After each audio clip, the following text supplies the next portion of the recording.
छत्तीसगढ़ आज का मुद्दा देख रहे हैं आप। मैं हूं आपके साथ साक्षी गुप्ता और आज का हमारा मुद्दा है आश्रम में अय्याशी।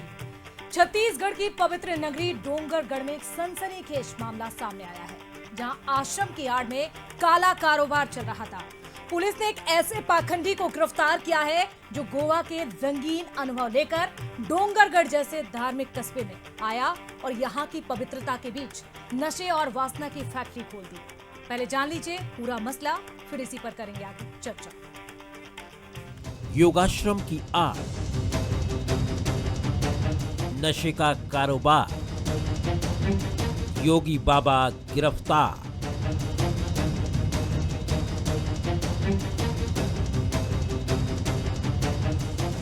योग और अध्यात्म का ढोंग कर रहा ये पाखंडी काले कारनामों का सरताज निकला। डोंगरगढ़ की पवित्र प्रज्ञागिरी पहाड़ी के पास शांति और साधना की आड़ में जो कुछ चल रहा था, उसकी परतें जब खुली तो पुलिस और पब्लिक दोनों दंग रह गए। आश्रम में नशे और देह व्यापार के नेटवर्क का खुलासा हुआ है। योगाश्रम में सेक्स टॉय, नशे के इंजेक्शन, नशीली गोलियां, व्याग्रा टैबलेट और गांजा मिला है। पुलिस को लगातार सूचना मिल रही थी कि प्रज्ञागिरी पहाड़ी के आसपास एक फार्म हाउस है जहां पर असामाजिक तत्वों का जमावड़ा शाम को होता है, जिसके तारतम्य में थाना डोंगरगढ़ पुलिस द्वारा रेड कार्रवाई की गई और वहां के फार्म हाउस ओनर है योगी कांति अग्रवाल। उनके कब्जे से करीब 2 किलो के आसपास गांजा और चीलम जब्त हुआ। दिखने में तपस्वी संत की तरह सिर पर जटाएं, बड़ी दाढ़ी, नाक और नथनी और होठों पर शांति की बातें, लेकिन हकीकत में ये बाबा आश्रम की आड़ में गांजे का व्यापार करता था। विदेशियों से बने अपने संबंधों के जरिए अवैध दवाइयों का नेटवर्क और नशे के दलदल में स्थानीय युवाओं को धकेलने का धंधा चला रहा था। 45 साल के इस आरोपी का नाम कांति अग्रवाल है। कुछ साल पहले ये गोवा में बस गया था, जहां उसने विदेशी पर्यटकों को योग सिखाने के नाम पर एक खास किस्म का नेटवर्क खड़ा किया। विदेशी महिलाएं, रिट्रीट पैकेज, मेडिटेशन कैंप, सब कुछ पैक और पॉलिश तरीके से, लेकिन इस सब के पीछे गहरा पाखंड था। यही मॉडल अब वो पवित्र नगरी डोंगरगढ़ में उतारना चाहता था। स्वदेशों की यात्रा कर चुके पाखंडी ने प्रज्ञागिरी की पहाड़ी के पास एक आश्रम बनाया और उसमें नशे और देह व्यापार का कारोबार शुरू किया। पुलिस ने यहाँ से कुछ आपत्तिजनक वीडियो और विदेश से मंगाए गए बॉक्स भी बरामद किए हैं, जिनकी जांच साइबर सेल कर रही है। बाबा ने पूछताछ में ये भी दावा किया है कि 10 से ज्यादा एनजीओ का डायरेक्टर है और विदेशों से फंडिंग आती है। पाखंडी बाबा के आश्रम में देर रात तक बाहरी लड़के लड़कियों का आना जाना था। इलाके के कुछ युवाओं को शांति शिविर में गांजा देकर ध्यान लगाने की ट्रेनिंग दी जा रही थी। इसको लेकर जमकर सियासत भी हो रही है। वास्तव में ये एक बड़ी विचित्रता आजकल देखने को मिल रही है और ऐसे बहुत सारे अंतर्राष्ट्रीय हम कहें या देश के अंदर में ऐसे जो गिरोह हैं, वो जिस तरीके से अस्थिरता या समाज को तोड़ने का जिस तरीके से काम कर रहे हैं, ये चिंतनीय है। अब देखिए, जितने भी बाबा हैं, अब पूरे बाबाओं को तो भारतीय जनता पार्टी का संरक्षण है और मुझे लगता है राजनांदगांव में अगर बाबा आश्रम खोल के अगर इस तरह के अगर कार्य कर रहे हैं तो वहाँ पे भी देखना पक्का भारतीय जनता पार्टी के नेताओं का संरक्षण होगा। शक ये भी है कि यहाँ छोटे लेवल पर रेप पार्टियां जैसा कुछ शुरू करने की प्लानिंग चल रही थी। ये मामला जितना सनसनीखेज है उतना ही शर्मनाक भी। बाबा कांति अब सलाखों के पीछे है, लेकिन उसके कनेक्शन अभी सामने आने बाकी है। जांच एजेंसियां उसके विदेशी नेटवर्क, फंडिंग चैनल और पूरे गिरोह की तलाश में है। कहानी अभी बाकी है और ये कोई वेब सीरीज नहीं, डोंगरगढ़ की सच्ची कहानी है, जहां एक कथित बाबा ने आश्रम को अय्याशी का अड्डा बना रखा था। राजनांदगांव से प्रमोद शेंडे के साथ ब्यूरो रिपोर्ट, बंसल न्यूज।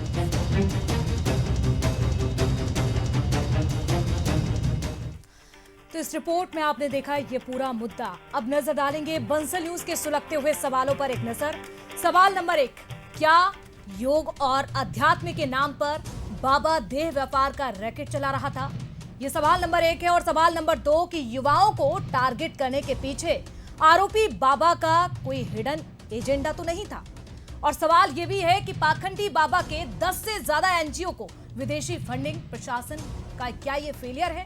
ये तमाम सवाल ऐसे हैं जिनका जवाब हम लेंगे। हमारे साथ एक खास पैनल जुड़ चुका है और आज के हमारे मेहमान हैं जीएस बामरा जी, रिटायर्ड डीएसपी हैं। बहुत स्वागत करती हूँ सर आपका। स्वामी राजीव लोचन दास महाराज जी हमारे साथ इस वक्त जुड़ चुके हैं पीठाधीश्वर दक्षिण कौशल से। बहुत स्वागत है बाबा जी आपका भी। और डॉक्टर सुरभि दुबे हमारे साथ मनोचिकित्सक जुड़ चुकी हैं। सुरभि जी आपका भी बहुत स्वागत है।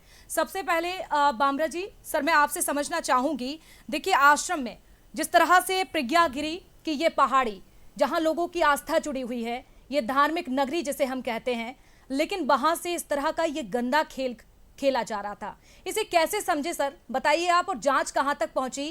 क्या ये लोकल इंटेलिजेंस फेल है या फिर किसी और का संरक्षण? कैसे देखते हैं सर आप? देखिए, ये तो योग के नाम से जी इस तरह सा अपराध करना या इस तरह की जो ये गांजा और ये सामान जो है जो जब्त हुआ है पुलिस के द्वारा, ये बहुत ही निंदनीय और शोभनीय है। इसके तो आदमी को ये सोचना चाहिए कि अभी हाल ही में अंतर्राष्ट्रीय योग दिवस है। लोगों का झुकाव अच्छे स्वास्थ्य और अच्छे उसके लिए जाता है। लोग ज्वाइन इसीलिए करते हैं योग, ये अपने हेल्थ के लिए कॉन्शियस रहें और अच्छा स्वास्थ्य जीवन रहें समाज। और यदि उसके आड़ में इस तरह का अपराध तो बहुत ही निंदनीय और आपराधिक प्रवृत्ति का, और पुलिस वालों ने जो इस तरह की कार्रवाई की है, तो मैं चाहूँगा कि इसकी पूरी डिटेल ये जहाँ से अभी जैसे पता चला है पेपर के माध्यम से कि ये गोवा में भी इस तरह के आश्रम खुले थे, तो इसकी पूरा वेरिफिकेशन, पूरी इनकी जांच और इससे और कौन कौन जुड़ा है और इसको किस तरह के, केवल ये बाबा तक सीमित नहीं है।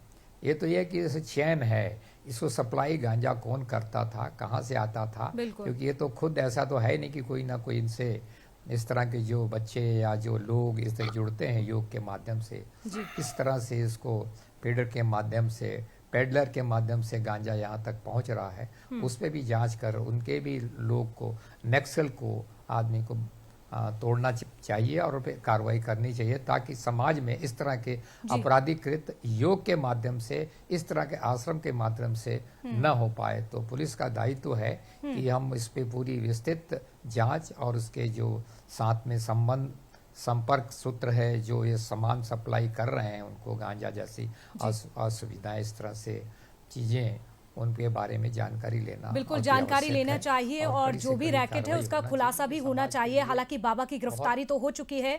स्वामी राजीव लोचन जी आपसे समझना चाहूंगी, धर्म के नाम पर जिस तरह से हम देख रहे हैं ये अपराध किया जा रहा था, गंदा खेल खेला जा रहा था, ऐसे में आस्था को कितनी गहरी चोट पहुंची है, आप कैसे देखते हैं? देखिए ऐसा है, मैं आपको आगे बात बताने के पहले कुछ महत्वपूर्ण बात बताना चाहता हूं। जी, पहला तो क्रांतिलाल अग्रवाल नाम का कोई साधु होता नहीं हमारे यहाँ। हमारे यहाँ जब भी कोई साधु होता है तो उसकी जाति छूट जाती है। जैसे मान लीजिए मेरे ऊपर लीजिए, मेरा नाम है राजीव लोचन दास जी। उसके पूर्व मेरा नाम था आनंद कुमार तिवारी। तो मेरी जाति छूट गई, मेरा गोत्र बदल गया। पहले मैं वशिष्ठ गोत्र का था, अब मैं अच्युत गोत्र, भगवान के गोत्र का हो गया। तो हमारे यहाँ 6 दर्शन है, खट दर्शन, 6 प्रकार के महात्मा होते हैं, उन्हीं को हम लोग बाबा बोलते हैं। हम हर किसी को बाबा बोले ये गलत बात है। कांतिलाल अग्रवाल नाम का कोई बाबा नहीं होता। इसलिए मैं निवेदन करूंगा बंसल चैनल से कि बाबा शब्द को हटाएं। दूसरी बात, आप हटाएं ना हटाएं आपकी इच्छा। मैं आपको बता दिया लीगल फॉर्म क्या है। जैसे कई लोग बागेश्वर को बाबा कहते हैं, प्रदीप मिश्रा जी को बाबा कहते हैं, ये बाबा नहीं है, ये पंडित जी हैं, धीरेन्द्र कृष्ण शास्त्री हैं, वो प्रदीप मिश्रा जी बाबा नहीं है। बाबा रामदेव है, बाबा मैं हूं राजीव लोचन दास, क्योंकि हम लोग संप्रदाय, बाबा का मतलब ही सन्यासी, विरक्त महात्मा, जिसके आगे कोई पीढ़ी नहीं, कोई परिवार नहीं, कोई किसी प्रकार की गृहस्थ परंपरा नहीं। दूसरी बात, जो बात यदि गलत हो रही है तो हम तो उसके सख्त विरोधी हैं। हम सनातनी हैं, हम हिंदू धर्म को मानने वाले हैं। यदि हमारे यहाँ हमारा गुरु भी कुमार्ग में जा रहा होगा ना, तो हम गुरु को त्याग सकते हैं। हमारी माँ भी यदि गलत मार्ग में जा रही है तो माँ को त्याग सकते हैं, पिता को त्याग सकते हैं, संतान को त्याग सकते हैं। बलि गुरु तजेव कंत ब्रज बनिता भय मुद मंगलकारी। तुलसीदास जी ने मीराबाई को कहा कि तुम अपने पति को त्याग दो, यदि उसने धर्म को स्वीकार न किया हो तो हम भला ये क्रांतिलाल अग्रवाल के पीछे क्यों भागेंगे। लेकिन जांच करना पुलिस का काम है। मैं एक बात जरूर कहना चाहूंगा, इस समय सनातन अपने शीर्ष स्तर पर है, हिंदू जागा हुआ है। ऐसी स्थिति में हिंदू विरोधी गतिविधियां बड़ी तेज गति से षड्यंत्र के द्वारा की जा रही हैं। इस प्रकरण में दो नाम हाईलाइट हो रहे हैं, आप ध्यान देंगे। पहला आश्रम, दूसरा योग। अभी हमारे सरदार जी ने कहा, डीएसपी साहब ने, कि योग दिवस अभी कुछ दिन पहले गया। योग के नाम पर सनातन धर्म का पूरे विश्व में प्रचार हुआ, विश्व योग दिवस मनाया जा रहा है। ऐसे योग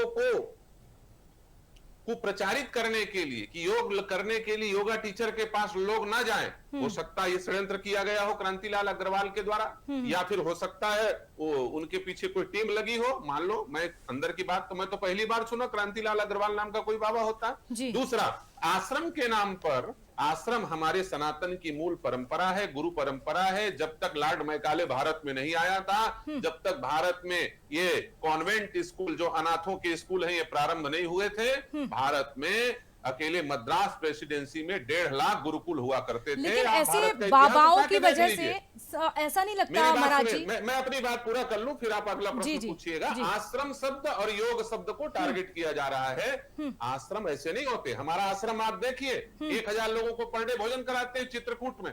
हमारे यहाँ भी कई लोग आते थे, हमने अपना 80G की मान्यता रद्द करा दी। हमको भैया ब्लैक व्हाइट नहीं करना है ना, हम इसके लिए खोले, हम तो शुद्ध सेवा करने के लिए खोले हैं। इसलिए आश्रम और योग शब्द को टारगेट बिल्कुल ना किया जाए। ये परम पवित्र और हजारों करोड़ों लोगों को लाभ देने की प्रक्रिया हो सकता है। इसका वामपंथी, विधर्मी और देशद्रोही ताकत इसका लाभ उठाएं।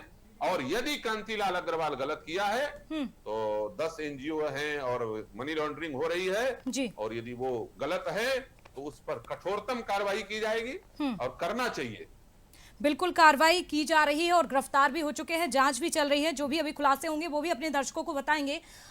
डॉक्टर सुरभि दुबे जी, आपसे मेरा एक सवाल है। जिस तरह से हम देख रहे हैं लंबे समय से जो ढोंग चल रहा है, पहले गोवा में और उसके बाद छत्तीसगढ़ में डोंगरगढ़ में, क्या आपको ऐसे लगता है, मनोविज्ञान इसको लेकर क्या कहता है, इसके पीछे की क्या आप वजह मानती है? क्या ये गुरु सिंड्रोम है या फिर इसे मेंटल सबमिशन का एक हिस्सा माना जाए? आपकी तरफ से आप इसे कैसे देखती है मैम? मैम, ये बहुत अच्छा आपने टॉपिक रेज किया है जो अभी हमारे यहाँ बढ़ता चला जा रहा है। इसमें आप देखेंगे कि हमें एक नशे का भी बहुत इम्पोर्टेंट एंगल मिल रहा है, जिसमें गांजे का जो उपयोग है एनजीओ की और इजीली एक्सेप्टेबल बैकग्राउंड में है। तो ये कोई एंटी सोशल पर्सन है जो रिलीजन को लेके, लोगों की मन की आस्था को लेके खिलवाड़ कर रहे हैं। और इस तरीके के लोग एंटी सोशल या एंटी सोसाइटी एक्शन करते हैं, प्लानिंग प्लॉटिंग के साथ करते हैं।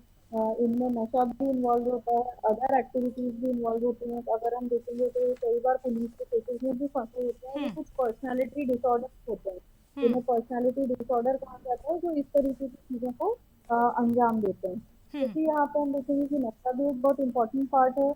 तो नशे के अंदर भी कई बार ऐसा होता है कि व्यक्ति ऐसी हरकतें करता है जो सोसाइटी के लिए सही नहीं है और खतरनाक हो सकती है। तो ये दो चीजें हैं।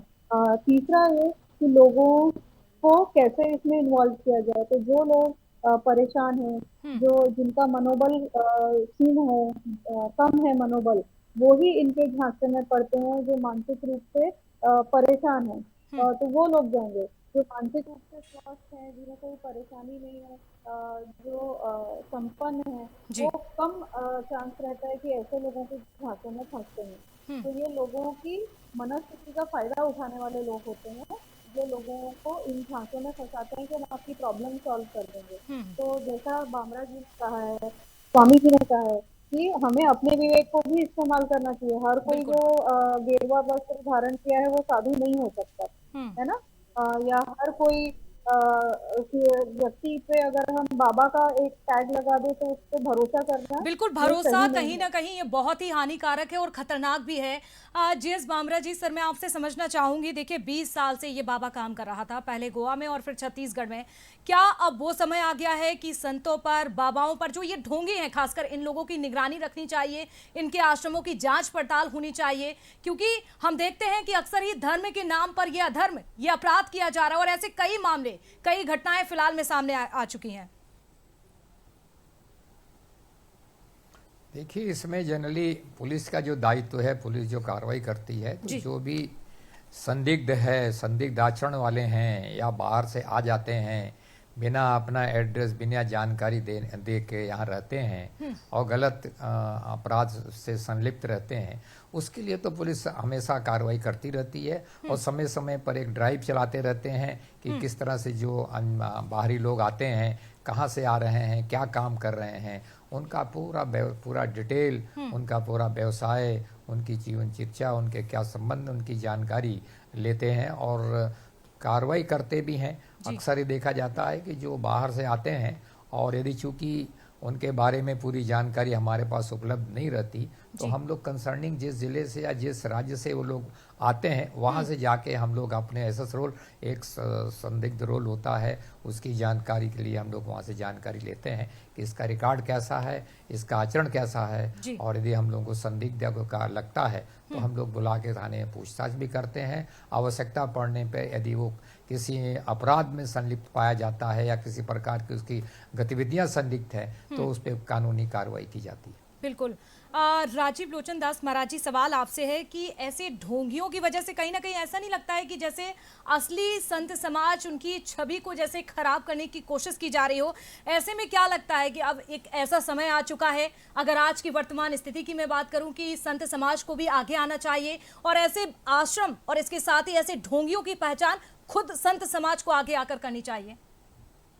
संत समाज हमेशा ऐसे बहरूपी और ढोंगियों का खंडन करते हैं, इसीलिए हम आपके चैनल पे आए हुए हैं। एक बार फोन करने पर, यहाँ पर आमंत्रित होने पर हम आ गए। हम किसी भी प्रकार से इस क्रांतिलाल अग्रवाल जैसे ढोंगी के पक्ष में नहीं हैं। यदि इन्होंने गलत किया है तो इनको कठोरतम सजा मिलनी चाहिए।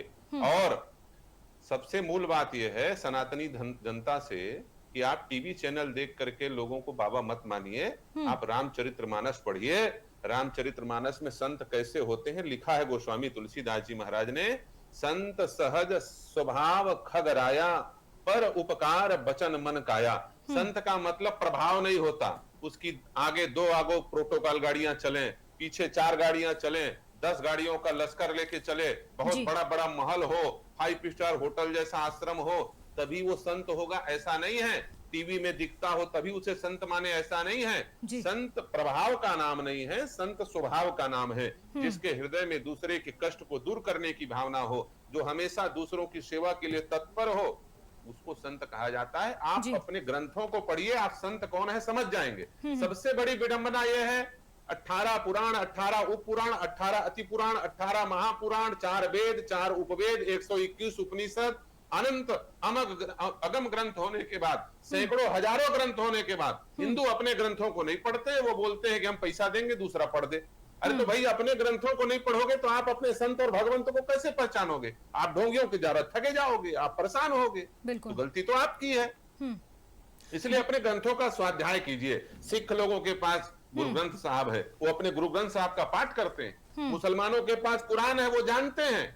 ईसाइयों के पास बाइबिल है, वो उसे जानते हैं। लेकिन हिंदू इतने ग्रंथ होने के बाद ले दे के हनुमान चालीसा जान जाए तो बड़ी बात है।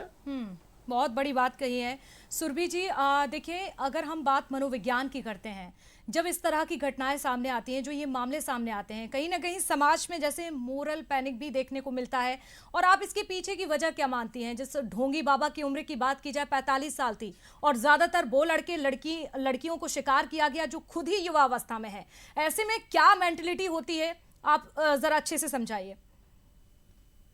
देखिए, इसमें जैसे आपने बताया कि ये जो इनका आश्रम था, सो कॉल्ड आश्रम था, वहाँ पे नशे के इंजेक्शन थे, गांजा था, अदर सेक्सुअल एक्टिविटी भी चल रही थी। तो ये मोस्ट लाइकली एक कॉम्यून जैसा रन कर रहे थे, जहाँ ओपन सोसाइटी जिसको हम बोलेंगे, उस तरीके का ये चल रहा था।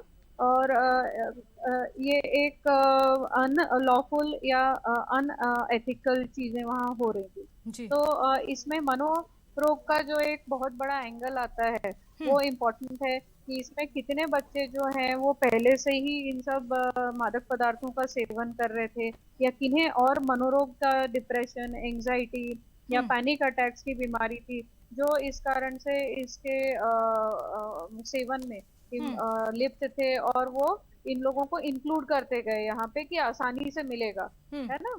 तो वो भी एक बहुत इंपॉर्टेंट बात है जिसे हमें ध्यान रखना है कि ये जो वहाँ लोग मिले ये किस मनस्थिति के लोग हैं, क्योंकि ये अगर वहाँ जा रहे हैं तो उनको भी मालूम ही होगा कि ये सब यूज हो रहा है, बिल्कुल। और तब वो ज्वाइन कर रहे हैं, है ना। तो ये हमें समझना आवश्यक है।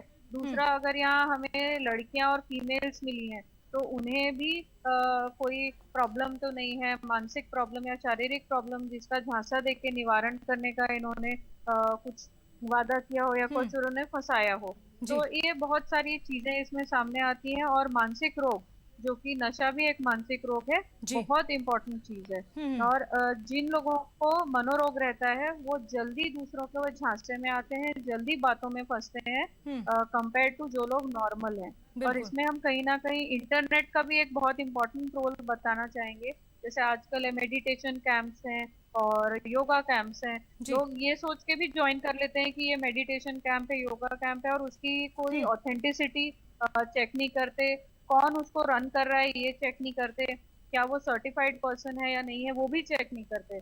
तो मुझे ऐसा लगता है कि ये सब चीजें जो क्रेडिबिलिटी है कोई एक संस्था रन कर रहा है, तो बिल्कुल, ये कहीं ना कहीं आम लोगों को भी समझना चाहिए, ये जरूरत उन्हें भी है समझने की कि देखिए आप जहां जाते हैं, जहां ज्वाइन करते हैं, पहले उस जगह की पूरी जानकारी होनी चाहिए, किस तरह से वहां पर क्या कुछ हो रहा है। सर, आपसे समझना चाहूंगी जीएस बामरा जी, जिस तरह से हम देख रहे हैं धर्म और अध्यात्म का ज्ञान देने के नाम पर जो ये सब चल रहा था, ऐसे में क्या आपको लगता है कि ऐसे संस्थानों, ऐसे जो आश्रम है वहां पर ट्रेनिंग दी जानी चाहिए, इसके साथ ही वहां का वेरिफिकेशन होना चाहिए? क्या लगता है कि अब ये वक्त आ चुका है और जो कि बहुत जरूरी भी है? नहीं, मैं आपको पहले बता चुका हूं कि हमें तो इसके बारे में इस तरह की जो शिकायतें या इस तरह की जानकारी मिलती है तो उसकी हमको तो जांच करना ही पड़ता है, जांच करते भी हैं। तो ये वेरिफिकेशन जो होना है वो आवश्यक है, और किसी भी संदिग्ध की जानकारी अपने को मिलती है कि ये आके इस तरह के कार्यक्रम कर रहे हैं या इस तरह का लोगों को प्रलोभन दे के अपने यहाँ आश्रम में बुला रहे हैं, तो ऐसे व्यक्तियों के खिलाफ तो जांच करके आवश्यक कार्रवाई करना ही चाहिए। लेकिन सर, ये कैसे पॉसिबल है कि सालों से ये काम चल रहा था, यहाँ तक कि ढोंगी बाबा के 10 एनजीओ हैं, और जब उससे पूछताछ की जाती है तो एक फंडिंग का नाम भी सामने आ रहा है, क्योंकि 100 से ज्यादा देशों की यात्रा कर चुका है। सर, ऐसे कैसे पॉसिबल है? क्या ऐसा नहीं लगता कि कहीं ना कहीं एक लापरवाही भी थी? ये एनजीओ जो इतने करा के रखे हुए हैं, मैंने आपको पहले बताया कि ये इन्वेस्टिगेशन का मैटर है, इसमें तो पुलिस को अंत तक पता लगाना चाहिए कि ये कहाँ किसके संपर्क में आए हैं, इनके पेडलर कौन है जो इस तरह के उनको सप्लाई करते हैं, इनका गोवा में क्या बैकग्राउंड है उसके बारे में हमें जानकारी लेना चाहिए, और ताकि उसके खिलाफ जो उससे रिलेटेड बंदे हैं उनको भी इसका सबक मिलना चाहिए, ताकि आने वाले समय में इस तरह के जो अपराध कर रहे हैं इसके आड़ में, योग के आड़ में या और इस तरह के आश्रम के आड़ में इस तरह पे उसको रोक लगाई जा सके। अदरवाइज समाज में इस तरह से लोगों का विश्वास उठ जाएगा कि हम आश्रम और योग के माध्यम से इस तरह के घटित अपराध होने लगेंगे। तो बिल्कुल, और ऐसे ढोंगी बाबाओं का जो आकर्षण होता है कहीं ना कहीं युवाओं की ओर ज्यादा होता है। राजीव जी, एक आखिरी प्रतिक्रिया आपसे लेना चाहूंगी, क्या वजह है कि हमारे समाज में युवा पीढ़ी इस ओर ज्यादा जा रही है, नशे की ओर? इस तरह से आप कैसे देखते हैं? एक लास्ट मैसेज, एक आखिरी प्रतिक्रिया आपकी युवाओं के लिए। नशा बर्बाद कर देगा, फिरोगे दाने दाने को, कटोरा हाथ में होगा न देगा कोई खाने को। हमारे धर्म में भी नशा को पूर्ण रूप से वर्जित किया गया है। बिल्कुल। हमारे स्कंद पुराण में श्री वेद व्यास जी ने लिखा है, विजया कल्प में कंतुम 10 कल्पन तो नागनिम वारुणी कल्प सहस्त्रेषु धूम्र संख्यान विद्यते। जो भांग खाता है वो 1 कल्प के लिए नरकवासी होता है, जो गांजा पीता है वो 10 कल्प के लिए नरकवासी होता है, और जो मदिरा पीता है वो 1000 कल्प के लिए नरकवासी होता है। इसलिए भैया, युवा पीढ़ी जागो, देश इस समय जिहादी ताकतों से घिरा हुआ है, अपने धर्म की, अपने राष्ट्र की रक्षा करो, ये नशा त्यागो दूध घी खाओ पियो, शुद्ध आचार विचार व्यवहार का उपयोग करके राष्ट्र हित में लगो। जय जय श्री राम। बिल्कुल, बहुत बड़ी बात और बहुत ही महत्वपूर्ण बात आपने कही है। बहुत ही धन्यवाद आप तीनों का जुड़ने के लिए, चर्चा में शामिल होने के लिए। तो 3 मेहमान हमारे साथ ये खास पैनल जुड़ा हुआ था जिन्होंने ये पूरा मुद्दा समझाया और किस तरह से इससे बचना है, क्योंकि आश्रम की आड़ में देखिए धर्म के नाम पर, अध्यात्म के नाम पर किस तरह से गंदा खेल छत्तीसगढ़ में डोंगरगढ़ में खेला जा रहा था। धर्म की नगरी, लेकिन वहां पर क्या कुछ चल रहा था। ढोंगी बाबा पकड़ा गया, बाबा के आश्रम से कई ऐसी चीजें भी पकड़ी गई हैं। हालांकि इस पूरे मामले का अभी भी मामले को लेकर जांच चल रही है, हो सकता है आने वाले वक्त में खुलासा हो। लेकिन बंसल न्यूज भी आपसे अपील करता है कि ऐसे ढोंगी बाबाओं से, ऐसे आश्रम में जाने से पहले आप बचें, जागरूक हो और अलर्ट रहें। इसी के साथ आज का मुद्दा में फिलहाल मेरे साथ इतना ही। तमाम बड़ी खबरों के लिए आप देखते रहिए बंसल न्यूज। नमस्कार।